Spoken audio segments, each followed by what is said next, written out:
How do you create your own reality? How do thoughts turn to things? You've got to be a match to what's in your vortex in order for you to live in what you want to call manifested terms, what's in your vortex. It's about you setting your receiver to the frequency of the transmitting vortex and not so fixated on the outcome, just enjoying the process of the never-ending becoming.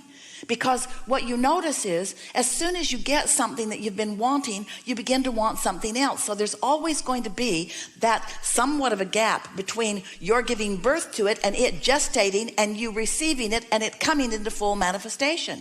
You're not ever going to be standing in a position where you've got a whole pile of everything you want all around you. You're not ever going to get there. It is not the nature of eternal beings. There's always going to be something new that you've asked for that you're on the way to. There's always going to be something more that you've asked for that you're on the way to. And it's the on the way to that's life. It's the unfolding of it. That's why everyone who has ever existed, that's why all of us are all focused forward with all of you right here and now. This is the leading edge. This is where manifestation is occurring. This is the happening ground of creation. This is where it is. And we're all focused there with you. And when you stop leaving it to someone else and you stop pouting about what's not happening to you and you take your own bull by the horns and you acknowledge that you are the creator of your own experience and you let the energy that creates worlds flow through you, now you're tuned in, tapped in, turned on. Now you're living life the way you've intended. Now life is the way you meant for it to be. Now you got it going on. Now that's the way you mean to be, in the state of eternal becoming, conscious becoming. I saw it, I wanted it, I wasn't aligned with it, I felt better, I focused my mind, I felt ease about it, I allowed it, it happened. It happened, it happened, it happened, it happened. Things are always working out for me. This is the way you mean to feel. This is the way the larger part of you does feel. But much of the world, instead of looking for that sweet spot and finding it and reveling in the creative process, most are looking at the results of what others have done.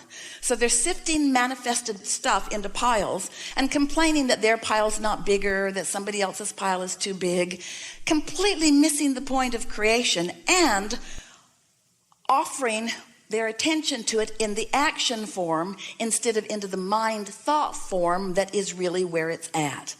You following? So much action applied after the fact of sloppy creation, trying to compensate for sloppy creations through action and then failing. That's what most people are doing, instead of getting out ahead of it and thinking the thought that will allow it to be. If you're looking at what is right now, first of all, you're looking at past tense. But if you are caring about the way you feel, now you're tending to what's actively going on. And now you get to be in on, and it's what you want so much. It's what you came for so much. You get to be in on the turning of the thought to the thing.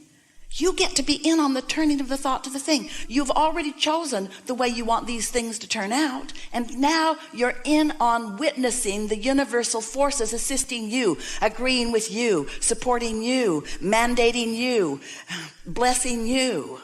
You see, we are all eternal beings. It's time for you to, instead of trying to prove your worthiness, just feel worthy.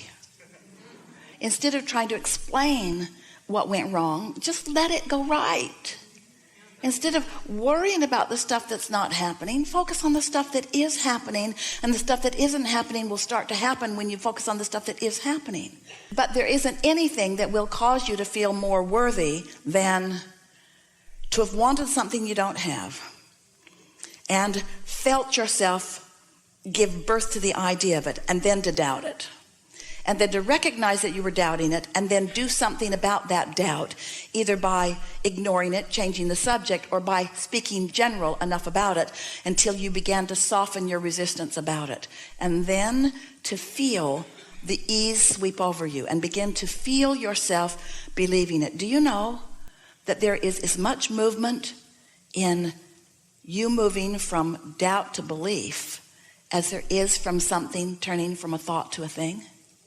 The big movement is in you moving from doubt to belief, or just from doubt to not thinking about it. Because if you're not thinking a thought of doubt, it will prove itself to you and you will believe it. Ooh. So when you say, show it to me and then I'll believe it. We say, okay, just stop thinking about it for a little while and we'll show it to you. And then you can believe it. How about that? Show me and then I'll believe it. Okay, but you got to stop thinking about it altogether, because every time you think about it, law of attraction's got you over there where you were last. And where you were last was doubt. And as long as you're focused on it in doubt, you're not letting it move. So if you can stop thinking about it, we'll show it to you. That's the way the universe is working with you.